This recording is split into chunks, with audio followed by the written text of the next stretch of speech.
Good morning और happy साबित सबों को। आज का फीचर टॉक का टॉपिक है मानव मस्तिष्क, आवर ब्रेन। हमारा मस्तिष्क, मानव मस्तिष्क। मानव मस्तिष्क एक जटिल और आकर्षक अंग है। आवर ब्रेन एक बहुत जटिल और आकर्षक अंग है जो परमेश्वर ने अद्भुत रीति से बनाया है, बहुत अद्भुत रीति से। अभी तक साइंटिस्ट पूरी तरह से हमारे मस्तिष्क के बारे नहीं समझ पाए हैं।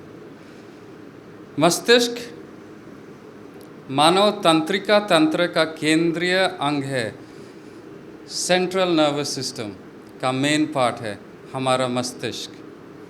और जो हमारा रीढ़ की हड्डी है, और रीढ़ की हड्डी के साथ यह केंद्रीय तंत्रिका तंत्र बनाता है। तो रीढ़ की हड्डी के साथ हमारा ब्रेन मिल करके जो सेंट्रल नर्वस सिस्टम है वो बन जाता है। हमारा जो मस्तिष्क है वो विचार, स्मृति, भावना, स्पर्श और जो हमारा एबिलिटीज़ हैं, जिसे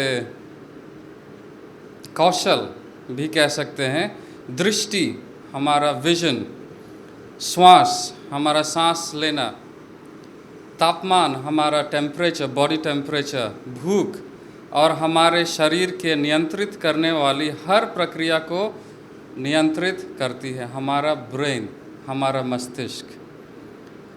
मस्तिष्क लगभग 60% वसा होता है, फैट।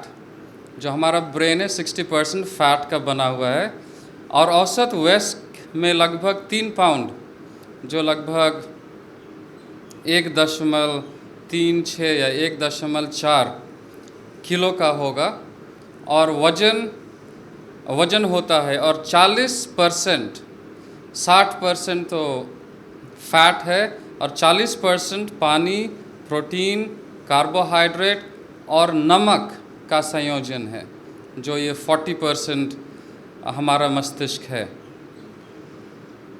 मस्तिष्क, हम लोग सब शायद मस्तिष्क के बारे में पढ़े हैं हमारे मिडिल स्कूल या हाई स्कूल में या कॉलेज में भी। मस्तिष्क ग्रे पदार्थ, grey matter, white matter, grey पदार्थ और सफ़ेद पदार्थ में विभाजित है।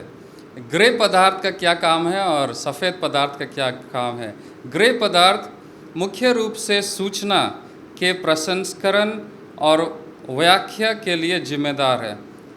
सूचना, मैसेज सेंडिंग और कोऑर्डिनेट करता है, जबकि सफ़ेद पदार्थ उस सूचना को तंत्रिका तंत्र के अन्य भागों तक पहुंचाता है।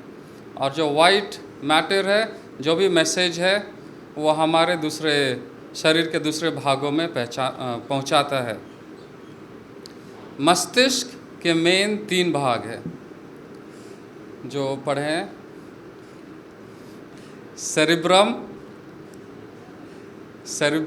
सेरिबेलम और ब्रेन स्टेम, जिसे एलिमेंट्री स्कूल में मेड्यूला ऑब्लोंगेटा से सीखा जाता है। ब्रेन स्टेम सबसे ऊपर है सेरिब्रम, और पीछे में है सेरिबेलम, जो ये पीछे भाग है। और ब्रेन स्टेम जो स्पाइनल कॉर्ड, मेड्यूला ऑब्लोंगेटा से कनेक्टेड है। तो ये 3 भाग हैं। सेरिब्रम जो सबसे बड़ा हिस्सा है हमारा मस्तिष्क का, तापमान, हमारा जो बॉडी टेम्परेचर है, का समन्वय और नियंत्रण करता है। ये जो हमारा सेरिब्रम है, ये हमारा स्पीच, भाषा, निर्णय, डिसीजंस, सोच और तर्क, समस्या समाधान, भावनाओं और सीखने को भी सक्षम बनाता है, जो हमारा मेन भाग है सेरिब्रम। और जो स्पाइनल कॉर्ड से कनेक्टेड है उसे कहते हैं ब्रेन स्टेम। और ब्रेन स्टेम हमें सांस लेने में, हृदय गति, हमारा जो हार्ट रेट है, चेहरे की संवेदनाएं, चेहरे में जब हम लोग कुछ फीलिंग होता है, मुस्कुराहट या गुस्सा या एंगर, उसे वो कंट्रोल करती है, जो हमारा ब्रेन स्टेम है। और रक्तचाप, ब्लड प्रेशर भी ये ब्रेन स्टेम कंट्रोल करती है।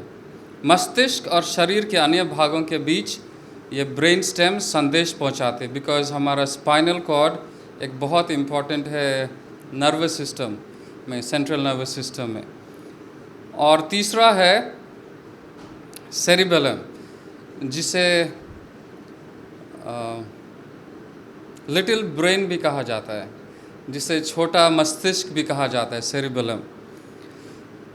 ये भी बहुत इम्पॉर्टेंट है। यह हम किस तरह से बैठते हैं, किस तरह से हमारा पोस्चर, हमारा शरीर का पोस्चर, वो उससे मेंटेन और बैलेंस करता है। और अगर हम कुछ सीखते हैं, जैसा कि खाना पकाना हो या साइकिल चलाना हो या फिर म्यूज़िक बजाना हो, गिटार बजाना हो, तो ये सीखने में हमें फोकस करने में ये मदद करती है। और जो हमारा आई मूवमेंट है, दृष्टि संचार, वो हमारा आई मूवमेंट को भी कंट्रोल करती है।